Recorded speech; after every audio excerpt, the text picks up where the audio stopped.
Hello மக்களே, welcome to the amazing channel. நம்பூர்ல நாம மாட்டுப்பண்ணை, ஆட்டுப்பண்ணை, கோழிப்பண்ணைகளை பார்த்திருப்போம். ஆனா சைனால வெறும் 1000 பேர் மட்டுமே இருக்கக்கூடிய ஒரு கிராமத்துல கிட்டத்தட்ட 30 லட்சத்துக்கும் அதிகமான பாம்புகளை வளர்க்கக்கூடிய பாம்பு பண்ணை இருக்குது. இந்த பாம்புகளோட A to Z அனைத்து உடல் பாகங்களையும் வச்சு அவங்க கிட்டத்தட்ட வருடந்தோறும் பல கோடி ரூபாய் வருமானத்தை ஈட்டுறாங்க. அப்படி என்ன இந்த பாம்புகளை வச்சு அவங்க செய்யறாங்க?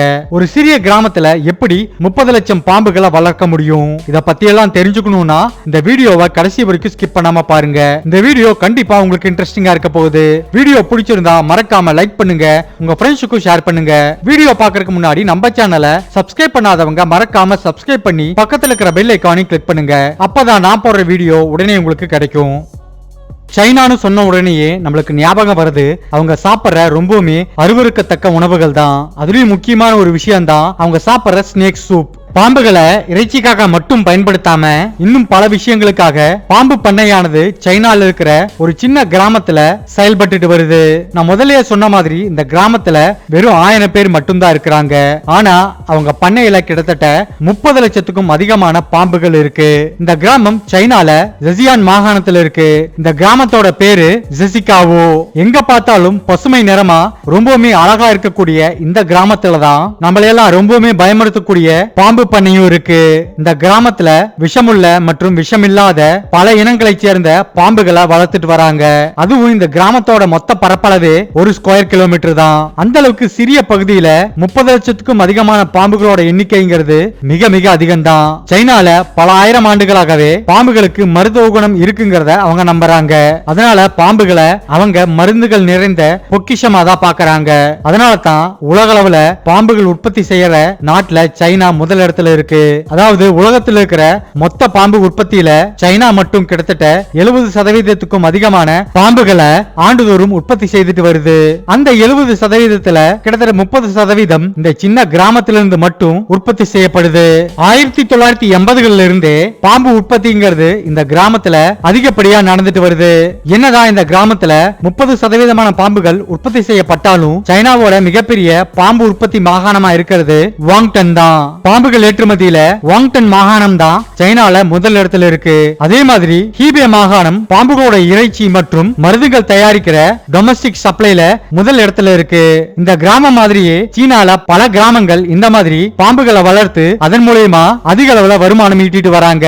இவ்வளவு ஆபத்தான இந்த பாம்பு பண்ணைகள் வளர்க்கறதுல அந்த மக்கள் அதிக அளவுல ஈடுபடுறதுக்கு காரணமே இந்த பாம்புகள் உற்பத்தி மூலமா வரக்கூடிய மிகப்பெரிய வருமானம் தான். இந்த தொழில் மூலமா அங்க இருக்கிற மக்களுக்கு ஆண்டுதோறும் 4 முதல் 5 லட்சம் யுவான்கள் வரைக்கும் வருமானம் கிடைக்குது. இது இந்திய ரூபாய்க்கு கன்வெர்ட் பண்ணோம்னா அது கிட்டத்தட்ட 60 லட்சத்துக்கும் அதிகம். இவ்வளவு வருமானம் வரக்கூடிய அளவுக்கு இந்த பாம்புகள்ல என்னதான் இருக்கும்னு நீங்க நினைச்சீங்கன்னா அதற்கு இவங்க மிகப்பெரிய லிஸ்டையே கொடுக்கறாங்க. முதலாவதா இருக்கிறது பாம்புகள் இறைச்சி. சைனால பாம்புகள் இறைச்சி ரொம்பவுமே ஃபேமஸ் ஆனது. அது மட்டும் இல்ல மருத்துவ குணம் நிறைந்த உணவாகவும் பார்க்கப்படுது. இதுல அதிக அளவு புரோட்டீனும் குறைந்த அளவு கொழுப்பு சத்தும் இருக்கிறதால உடலுக்கு ரொம்ப நல்லதுன்னு நம்புறாங்க. அது மட்டும் இல்ல எக்ஸ்மா மாதிரியான தோல் வியாதிகளையும் இந்த பாம்பு இறைச்சி குணப்படுத்தும் அவங்க நம்புறாங்க. இதற்கு சயின்டிபிக் எவிடன்ஸ் ஏதாவது இருக்கான்னு கேட்டா இல்ல. இதெல்லாம் சைனால ரொம்ப காலமா நம்பப்படுற ஒரு விஷயமா இருக்குது. இப்படி மக்கள் நம்புறதாலேயே அதிக அளவுல பணம் ஈட்டுறதுக்காக இந்த பாம்பு பண்ணைய அங்க பல பேர் செஞ்சுட்டு வராங்க. சைனால மட்டும் இல்ல கிழக்காசிய நாடுகள்லயும் பாம்பு பண்ணைங்கிறது ரொம்பவே ஃபேமஸா இருக்குது. பாம்புகளோட பித்தப்பை மற்றும் ஸ்னேக் வைன் தயாரிக்கிறதுல சைனா மற்றும் தென்கிழக்கு ஆசியா முதல் இடத்துல இருக்குது. இந்த ஸ்னேக் வைனால கிட்னி மற்றும் மூட்டுகள் வலுப்பெறும்னு அங்க இருக்கிற மக்கள் நம்புறாங்க. இதற்கும் சயின்டிபிக் எவிடன்ஸ் எதுவும் கிடையாது. இந்த மாதிரி பல நம்பிக்கைகள் இருக்கிறதால பாம்பு பண்ணை மூலமா வருடந்தோறும் பல கோடி ரூபாய் வருமானம் கிடைச்சிட்டு வருது. இந்த பாம்பு பண்ணைங்கிறது சைனா மற்றும் தென்கிழக்கு ஆசிய நாடுகள்ல மிகப்பெரிய பொருளாதாரமா இப்ப வளர்ந்து நிக்குது. அதுலயும் குறிப்பா ஒரு பாட்டில் ஸ்னேக் வைனோட விலைய கேட்டீங்கன்னா தலை சுத்திரும். அது கிட்டத்தட்ட 1 லட்சம் ரூபாய் வரைக்கும் வரும். இவ்வளவு வருமானம் தரக்கூடிய அந்த பாம்புகளை வளர்க்கக்கூடிய பண்ணைகளை மெயின்டைன் பண்றதுக்கும் பல விதிமுறைகள் இருக்கு. அது கொஞ்சம் சிரமமான விஷயமும் கூட. இந்த பண்ணைகள்ல பாம்புகளோட பயணம் அதோட முட்டையில இருந்தே தொடங்குது. பொதுவா இங்க பெண் பாம்புகளை 9 முதல் 10 மாதம் இருக்கும் போதே இனப்பெருக்கத்துக்காக பயன்படுத்துறாங்க. பொதுவா பாம்புகள் ஒன்னோடு ஒண்ணு பின்னி பிணைந்துதான் இணை சேரும். அப்படி பாம்புகள் இணை சேர்ந்து முட்டைகள் இட்ட பிறகு தன்னோட முட்டைய அதுவே சாப்பிட்டுரும். இதை தடுக்கிறதுக்காக இந்த பண்ணையில பாம்புகள் இணை சேர்ந்த பிறகு பெண் பாம்போட வாய நூல் வச்சு தச்சிடுறாங்க.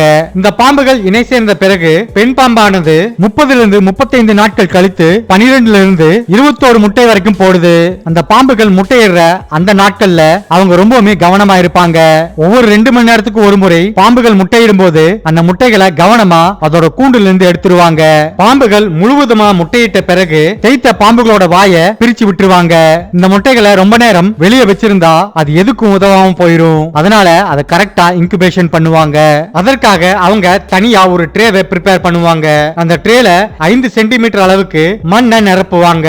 அந்த ட்ரேல இருக்கிற மண்ணானது 25% 30% வரைக்கும் ஈரப்பதத்தோட இருக்கும். முட்டைகளை வரிசையா அடுக்கிய பிறகு இன்னும் கொஞ்சம் மண் எடுத்து அந்த முட்டைகள் மேல போடுறாங்க. கிட்டத்தட்ட 75 நாட்கள் கழித்து அந்த முட்டையிலிருந்து சின்ன பாம்புகள் வெளியே வரும். இடைப்பட்ட இந்த நாட்கள்ல அடிக்கடி இவங்க முட்டைகளை செக் பண்ணுவாங்க. அந்த முட்டைகள் எல்லாமே ஒரே அளவோட ஒரே நிறத்தோட இருக்குதான்னு பாப்பாங்க. அது மட்டுமல்ல உடையாம இருக்குதான்னு செக் பண்ணுவாங்க. ஏதாவது முட்டை உடைஞ்சிருந்தா அது உடனடியா வேற இடத்துக்கு மாத்திடுவாங்க. இந்த இன்குபேஷனுக்குன்னு ஒரு மிகப்பெரிய ரூமை கட்டி அதுல 80 டிகிரி ஃபாரன்ஹீட் வரைக்கும் வெப்பநிலையை அவங்க மெயின்டைன் பண்ணுவாங்க. இந்த டெம்பரேச்சரை இப்படி மெயின்டைன் பண்றதால முட்டை எதுவும் வேஸ்ட் ஆகாம அதிகப்படியான பாம்பு குட்டிகள் வெளிவரதுக்கு உதவுன்னு அவங்க நம்புறாங்க. முட்டைகள் பொரிந்த பிறகு அந்த முட்டைகள் வைக்கப்பட்ட ட்ரேவை ரொம்பவுமே கவனமா செக் பண்ணுவாங்க. அதிலிருந்து ஒரு குட்டி பாம்பு கூட மிஸ் ஆகாம எல்லாத்தையும் கவனமா எடுப்பாங்க. எடுக்கப்பட்ட குட்டிகளை வேறொரு கூண்டுக்கு மாத்துறாங்க. அங்க ஒரு கூண்டுல கிட்டத்தட்ட 80க்கும் அதிகமான பாம்பு குட்டிகளை விடுறாங்க. இந்த பாம்பு குட்டிகளை உடனே இறைச்சிக்காகவோ மருந்துக்காகவோ பயன்படுத்த மாட்டாங்க. இவைகளை அவங்க ரொம்பவுமே கவனமா பராமரிப்பாங்க. இந்த பாம்பு குட்டிகள் முட்டையிலிருந்து வெளியே வந்த 7 நாட்களுக்கு பிறகு இந்த குட்டிகள் தன்னோட தோலை உரிக்கும். அதன் பிறகுதான் அந்த பாம்பு குட்டிகளுக்கு தண்ணீரே கொடுப்பாங்க. அதே மாதிரி வாரத்துக்கு 3 முறை சின்ன தவளைகள், எலிகள், பல்லிகளை உணவா கொடுப்பாங்க. இங்க 1 மாதம் வயதுள்ள 50 பாம்பு குட்டிகளுக்கு ஒரு நாளைக்கு கிட்டத்தட்ட 1/2 கிலோ இறைச்சி தேவைப்படும். பாம்புகள் இன்னும் பெருசா வளர்ந்த பிறகு அவைகளுக்கு தயாரிக்கப்பட்ட கான்கிரீட் கூண்டுகள்ல அடைக்கிறாங்க. இதனால பாம்புகள் வெளியே தப்பிக்க முடியாம அவங்களால பாதுகாக்க முடியுது. இந்த கான்கிரீட் கூண்டுகள் ஒவ்வொன்றும் 1.2 மீட்டர் உயரம் கொண்டது. அதுல பல அறைகள்ல இந்த பாம்புகளை அடைச்சு வைக்கிறாங்க. நல்ல காத்தோட்டமா பாம்புகளுக்கு எந்த ஒரு அசௌகரியமும் ஏற்படாதவாறு இந்த கூண்டுகளை அவங்க அமைச்சிருக்காங்க. பொதுவா பாம்புகள் இறந்து போன இறைச்சியை சாப்பிடுறதை விட உயிரோடு இருக்கிற இறைய சாப்பிடுறதுக்கு தான் அதிகம் விருப்பப்படும். அதனாலேயே இந்த பண்ணைகள்ல அந்த பாம்புகளுக்கு உயிரோடு இருக்கிற தவளை, எலி மற்றும் சின்ன கோழிகளை உணவா கொடுக்கறாங்க. பெரிய பாம்புகளுக்கு வாரத்துல 2-3 முறை உணவுகள் கொடுக்கப்படுது. இந்த உணவுகளை பாம்புகள் கூண்டுல அப்படியே விட்டுருவாங்க. பாம்புகள் தேவைப்படும் போது இந்த இறைகளை பிடிச்சு சாப்பிடும். சில சமயங்கள்ல சில பாம்புகள் சாப்பிடாம இருக்கும். அப்படி இறை எடுக்காம இருந்தா அது பாம்புகளுக்கு நல்லதில்லைங்கிறதுனால நீண்ட இடுக்கிகள் மூலமா உணவானது கொடுக்கப்படும். இப்படி கவனமா வளர்க்கப்பட்ட பாம்புகள் 6-15 மாதம் வயதை எட்டும் போது இறைச்சிக்காக அந்த பாம்புகளை பயன்படுத்துறாங்க. அப்படி அவங்க பாம்புகளை எடுக்கும் போது அந்த பாம்புகள் 1/2 கிலோ இல்ல அதுக்கு மேல இருந்தா அந்த பாம்புகளை டாப் கிரேட் பாம்புகளா அவங்க தனியா பிரிச்சு வைக்கிறாங்க. அதுலயும் குறிப்பா ஆண் பாம்புகளை மட்டும்தான் இறைச்சிக்காக எடுக்கிறாங்க. பெண் பாம்புகளை இனப்பெருக்கத்துக்காக பயன்படுத்துறாங்க. இந்த பெண் பாம்புகள்ல 1.3 கிலோ எடை கொண்ட பெண் பாம்புகள் அதிக அளவுல முட்டை இடுறதா அவங்க சொல்றாங்க. ஒவ்வொரு ஆண்டும் 7000 முதல் 9000 டன் பாம்பு இறைச்சி சைனால உற்பத்தி செய்யப்படுது. இந்த இறைச்சியில 40% சமையலுக்காக பயன்படுத்துறாங்க. ஏன்னா நான் முதல்லயே சொன்ன மாதிரி ஸ்னேக் சூப் சைனால ஃபேமஸ் மட்டும் இல்ல, ரொம்பவுமே பாரம்பரியமான ஒரு உணவும் கூட. இந்த ஸ்னேக் சூப்பை குடிச்சா சளி பிரச்சனைகள் நீங்கும், உடம்பு ரொம்ப தெம்பா இருக்கும்னு பல விதங்கள்ல நம்பி அந்த மக்கள் சாப்பிட்டு வராங்க. இந்த ஸ்னேக் சூப்பால அவங்க ஆயுள் மேலும் அதிகரிக்கும்னு அவங்க நம்புறாங்க. இறைச்சிக்காக மட்டும் இல்ல, பாம்புகளை வச்சு இவங்க ஸ்னேக் ஒயினையும் தயாரிக்கிறாங்க. இதற்கு பண்ணையில வளர்க்கப்பட்ட விஷமுள்ள மற்றும் விஷமில்லாத பாம்புகளை பயன்படுத்துறாங்க. இந்த ஸ்னேக் ஒயின் தயாரிக்கிறதுக்காக பாம்புகளை ஒரு ஜாடியில உயிரோட போடுவாங்க. அதுல ரைஸ் ஒயினை ஊத்துவாங்க. இந்த ரைஸ் ஒயின்ல 40-60% வரைக்கும் ஆல்கஹால் கண்டென்ட் இருக்கு. இந்த பாம்பை அந்த ஜாரோட அப்படியே 6 மாதம் விட்டுருவாங்க. ஆனா பெரும்பாலும் இந்த பாம்புகள் அடைக்கப்பட்ட இந்த ஒயின் பாட்டில 3 வருடங்கள் வரைக்கும் அப்படியே விட்டுருவாங்க. அப்படி இந்த ஜாரை ஃபுல்லா ப்ரிப்பேர் பண்ணதுக்கு பிறகு அந்த ஜார் மேல டேட்டையும் அந்த கம்பெனியோட பேரையும் பிரிண்ட் பண்ணுவாங்க. இந்த ஸ்னேக் ஒயினை நாம ஒரு நாளைக்கு 30-50 மில்லி லிட்டர் வரைக்கும் குடிக்கும் போது மூட்டு பிரச்சனை, கிட்னி பிரச்சனைகள்லாம் சரியாகும் அவங்க சொல்றாங்க.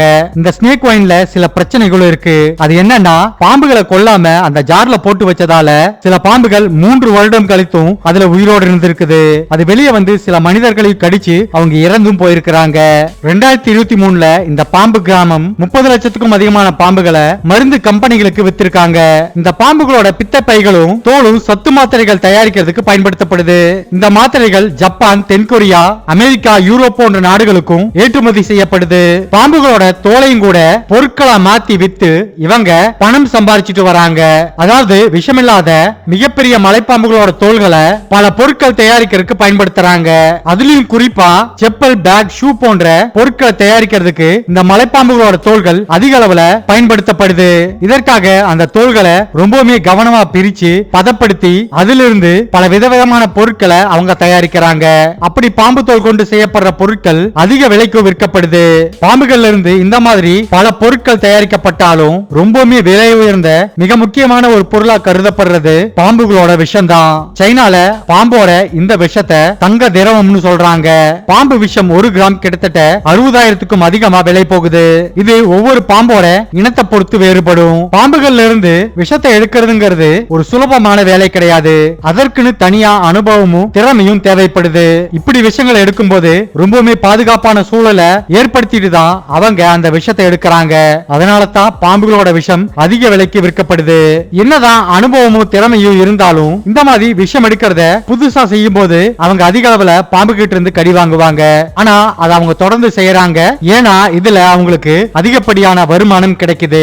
பாம்புகள் எப்ப தோல் உரிக்கணும் உங்களுக்கு தெரியுமா? பொதுவா பாம்புகள் தோல் உரிக்கும் உங்களுக்கு அறிகுறிகள் எப்ப தெரியும்னா அவைகள் அந்த சமயத்துல அதிகமா சாப்பிடாது, கொஞ்சம் மூர்க்கத்தனமாவும் இருக்கும். அந்த சமயத்துல பாம்போட கண்கள் கலங்கிய நிலையில இருக்கும். அதோட உடல் முழுவதும் வெளிர் நிறமா மாறும். அந்த சமயத்துல தான் பாம்புகள் தன்னோட உடம்புல இருந்து தோலை உரிக்கும். இதுல இளம் பாம்புகள் 28 இருந்து 30 நாட்களுக்கு ஒரு முறை தோல் உரிக்கும். 2 வயதுக்கும் அதிகமான வளர்ந்த பாம்புகள் 35 முதல் 45 நாட்களுக்கு ஒரு முறை தோலை உரிக்கும். அதுலயும் கோடை மற்றும் இலையுதிர் காலங்கள்ல தான் அதிக அளவுல பாம்புகள் தோல் உரிக்கும். இந்த காலகட்டத்துல அந்த பண்ணைகள் முழுவதும் பாம்பு தோல் நிறைஞ்சிருக்கும். அதனால தொடர்ந்து அந்த பாம்பு பண்ணைகளை கிளீன் பண்ணிட்டே இருப்பாங்க. அதே மாதிரி பாம்புகள் பொதுவா நோய் எதிர்ப்பு சக்தி அதிகம் கொண்ட ஒரு உயிரினம். என்னதான் நோய் எதிர்ப்பு சக்தி அதிகமா இருந்தாலும் சரியான பராமரிப்பு இல்லைன்னா அவைகளும் நோய்வாய்ப்பட்டு இறந்து போகக்கூடிய சான்ஸும் இருக்கு. இதனால அந்த பாம்பு பண்ணையில அவங்க அந்த பாம்புகளை வளர்க்கறதுல ரொம்பவே கவனமா இருப்பாங்க. எப்பவுமே பாம்புகளுக்கு குடிக்கிறதுக்கு சுத்தமான நீரை மட்டும்தான் கொடுப்பாங்க. அதே மாதிரி அவைகளை கிளீன் பண்றதுக்கு, அதாவது குளிக்க வைக்கிறதுக்கும் சுத்தமான நீரை தான் பயன்படுத்துவாங்க. பொதுவா பாம்புகளோட தோலமைப்பு ரொம்பவுமே ட்ரையானது. இதோட பாம்புகள் கிட்ட எந்த ஒரு கெட்ட நாத்தமும் இருக்காது. பொதுவா பாம்புகளால முகத்தை பார்த்து ஒருத்தரை அடையாளம் காண முடியாது. என்னதான் முகத்தை பார்த்து அடையாளம் காண முடியலனாலும் புதுசா யாராவது பண்ணைக்கு வந்தா அவங்க கிட்ட இந்த பாம்புகள் ஆக்ரோஷமா நடந்துக்கும். ஆனா அந்த பாம்புகளை பராமரிக்கிறவங்க கிட்ட கொஞ்சம் சாந்தமா தான் நடந்துக்கும். இதற்கு காரணம் அவைகளுடைய சுவையறியும் சென்சார்கள் தான். இதன் மூலமா ஒருத்தரோட மனம் மற்றும் அவர்கள் கொடுக்கிற அதிர்வுகள் மூலமா பாம்புகளை ஒருத்தரை அடையாளம் காண முடியும். இதனால ஒரு குறிப்பிட்ட எண்ணிக்கையுள்ள பாம்புகளை பராமரிக்கிறதுக்கு தனியா ஒரே ஒரு ஆளை பயன்படுத்துவாங்க. இவங்க அந்த பாம்புகள் கிட்ட போகும்போது பாடி பர்ஃபியூம் அடிச்சிருக்க கூடாது.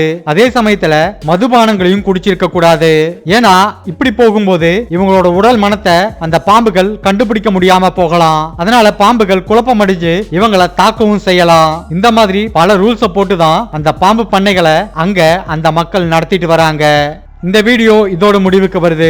இந்த வீடியோ உங்களுக்கு ரொம்ப பிடிச்சிருக்கும் நம்புறேன். இந்த வீடியோ பத்தின உங்களோட கருத்துக்களை மறக்காம கமெண்ட் பாக்ஸ்ல கமெண்ட் பண்ணுங்க. ஓகே மக்களே, தேங்க்ஸ் ஃபார் வாட்சிங் திஸ் வீடியோ. இந்த வீடியோ பிடிச்சிருந்தா மறக்காம லைக் பண்ணுங்க, ஷேர் பண்ணுங்க. டி அமேசிங் சேனலை மறக்காம சப்ஸ்கிரைப் பண்ணி பக்கத்துல இருக்கிற பெல் ஐகானையும் கிளிக் பண்ணுங்க. அப்பதான் நான் போடுற வீடியோ உடனே உங்களுக்கு கிடைக்கும். இன்னொரு இன்ட்ரெஸ்டிங்கான வீடியோல உங்களை பார்க்கறேன். பாய்.